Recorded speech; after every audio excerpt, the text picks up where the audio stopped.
नमस्कार मित्रांनो, लग्नाची बेडी येणाऱ्या काही भागामध्ये असे होणार की राघव, सिंधू आणि मधू यांनी मिळून अंकुर आणि राशीचे प्राण वाचवलेले असतात।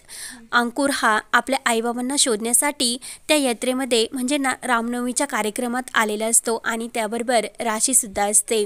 तेव्हा सिंधू ही अंकुरच्या मनामध्ये जे काही गैरसमज झालेले असतात ते दूर करते। अरे राघव आणि मधूने तुझ्यावर जे काही प्रेम केले ते खरंच आयुष्यात तुझ्यावर कोणतेही आईबाबा करू शकत नाही। खरंच तुझ्या आईवडिलांचे तुझ्यावर खूप प्रेम आहे। तू असा मनामध्ये गैरसमज करून घेऊ नको।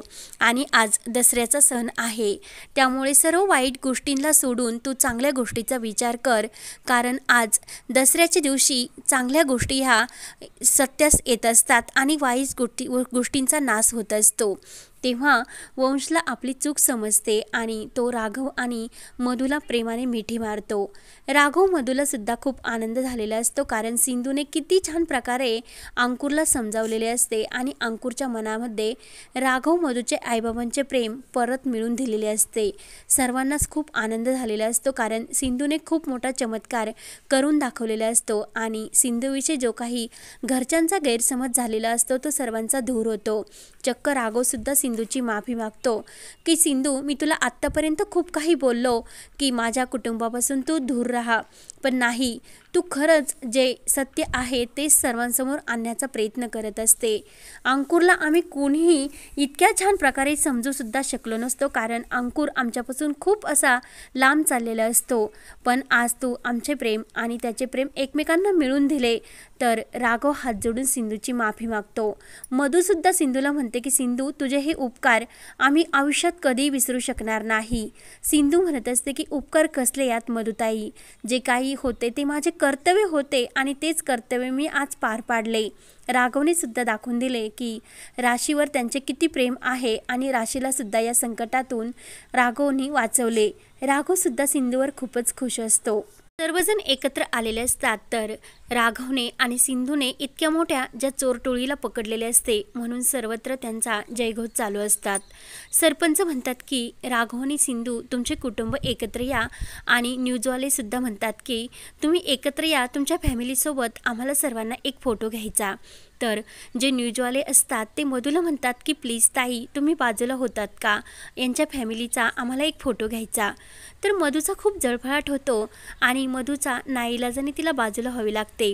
सिंधू आणि राघव मात्र एकमेकांकडे बघत असतात, कारण आज खऱ्या अर्थाने ती चौकोनी कुटुंब एकत्र आलेले असतात आणि राघवला सुद्धा खूप आनंद झालेला असतो, राशी वंशला सुद्धा।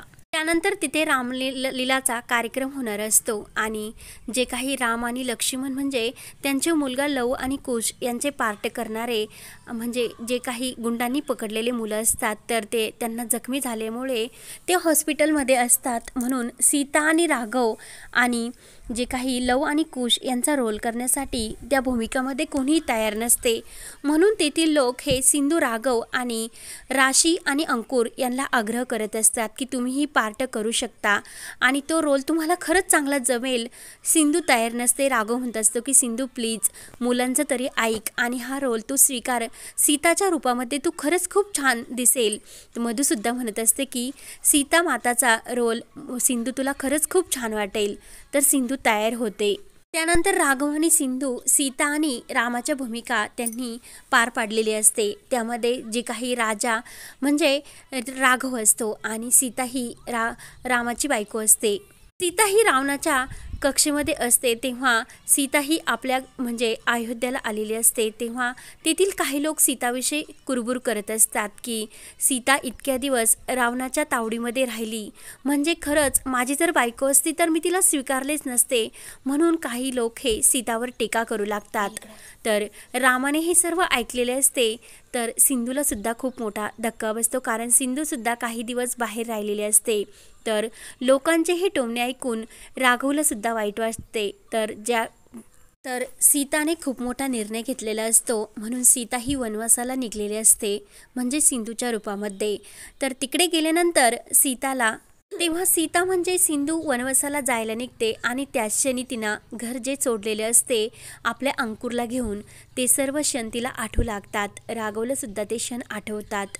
तिकडे वनवासाला गेल्यानंतर सीताला लव आणि कुश म्हणजे अंकुर आणि राशी हे 2 मुले दाखवतात आणि ते मुलं सीताला विचारू लागतात की माते, आमच्या पिताश्रीचे नाव प्लीज आम्हाला सांग ना. तर सिंधूला सर्व राशी जे काही तिला विचारत असते की मला माझ्या वडिलांचे नाव सांग, ते सर्व तिला आठवू लागते. म्हणजे जी रामलीला असते ती राघव सिंधूच्या जीवनावर घडून गेलेली असते. म्हणजे ते पार्ट करताना त्यांना आपले आयुष्यच म्हणजे जीवन कहाणी सर्व आठवत असते. आणि रामलीलामध्ये लवकुशला त्याचे बाबा म्हणजे राम आणि सीता हे आई बाबा आहे हे ओळखते. तसेच सिंधूला आणि राघवला सुद्धा समजते की सिंधू सुद्धा म्हणते की राशी ही तुमचीच मुलगी आहे. तर राघवला त्या दिवशी खरे सत्य समजलेले असते. राघव समोर सत्य येते की राशी ही त्याचीच मुलगी आहे आणि सिंधू जेव्हा तिने घर सोडले तेव्हा सिंधू प्रेग्नेंट आहे हे सत्य राघवला समजलेले असते. तेव्हा राघवने राशी आणि अंकुरला प्रेमाने मिठी मारलेली असते. सिंधूच्या डोळ्यात सीताच्या रूपामध्ये खूप पाणी येत असते.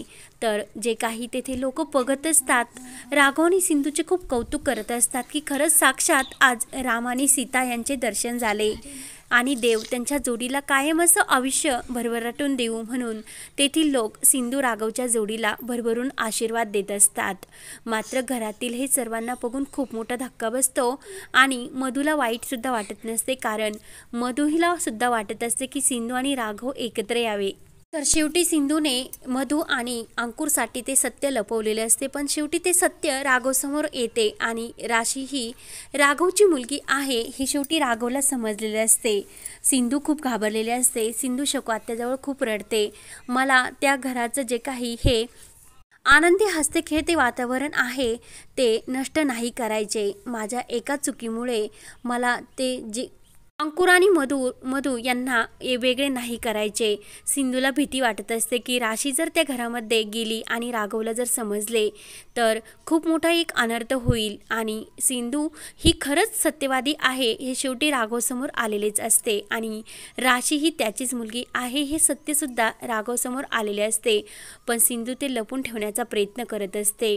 पण शेवटी राघव सिंधूकून ते वचन पूर्णच करून घेणार असतो आणि मी परत आता सिंधूच्या जीवनामध्ये कोणतेही असे वाईट घडून देणार नाही आणि सिंधूने जे काही घडवले त्यामुळे राशीचे आयुष्य मला आता बर्बाद करायचे नाही.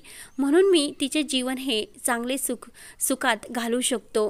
राशीला तिच्या वडिलांचे प्रेम मिळालेच पाहिजे. कारण बापासाठी ती मुलगी किती आतुर झालेली आहे हे राघवला समजलेले असते. तेव्हा आता राघव आणि सिंधू हे एकत्र येऊन राशीला रत्नपारखी कुटुंब स्वीकारणार का हे पाहण्यासाठी आपल्या चॅनलला नक्की सबस्क्राईब करत राहा. धन्यवाद.